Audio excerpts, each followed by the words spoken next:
right, let's take some calls. Let's go to Sal, Cape Coral, Florida, the great WFSX. I understand you're in a truck. Is that correct? Hey, Mark. Yeah, I'm a truck driver. I'm a self-employed trucker. How are you, sir? I haul chemicals. I've been doing it for the last 20 years.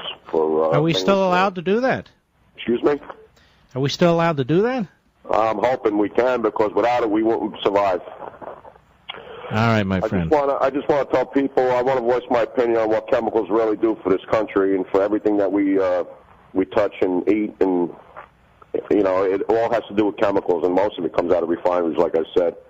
50% of my chemicals that I haul out of Exxon or Shell or Citgo or Sunoco go to pharmaceuticals that make your pills, your medicines.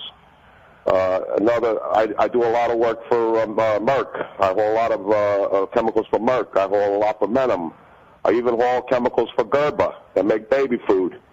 I think people just think that oil is just for gasoline. It's not. It has a lot to do with everything. Paints, polymers, rubber, your highways, your toothpastes, your mouthwashes.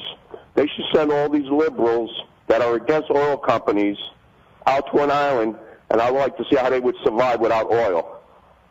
And this administration, what he's doing is he's shutting this down. He's making this into a third world country.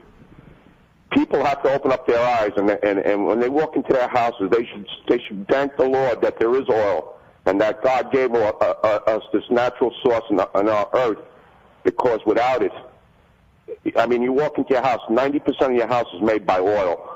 The shingles, the tile, the transportation that was involved to build it, the materials, the woods, to chop the wood down. You got to go down to the nitty-gritty of what oil really does. The farmer harvests his crops. He pesticides it. He processes it. He sends it to a packaging plant. That all gets done with plastic. They got to package it. People haven't realized that, you know, you go down, I don't know if they're not realizing it or not, but you go into these stores, you can't survive no more. The prices on the shelves they think it's because of the transportation industry. No, it has a lot to do with the packaging. The companies are paying more for oil to process the packaging, the ink that goes into these labels, and to package it to make it look colorful. You know, all these things in the aisles has something to do with oil.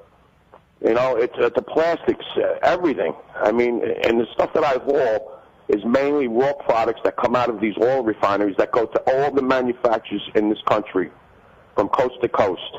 Meat packaging plants, paints everywhere. I mean, they just don't realize what oil does. Wow, what a call! What a call, Sal, baby. Yeah, I mean this, Sal. First hour I had some Nimrods. They were going on and on, just on and on, making no sense, trying to make, Here you are, Sal, and you put it all together beautifully, and all these things you talk about, they affect average income people who are trying to make ends meet.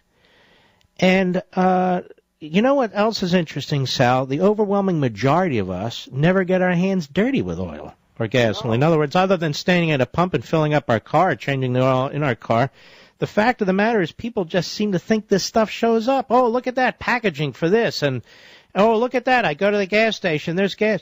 Oh, look at that, I flip on my switch and there's electricity. These things don't just happen. There's actual Americans who have to make this work, and guys like you, they got to move it. Exactly. You got the inks that go into your clothing to change that yarn from white to pink to purple to black. And Sal, one other thing. All that oil that goes into Chuck Schumer's hair. We have to remember that too, don't we, my friend? Absolutely.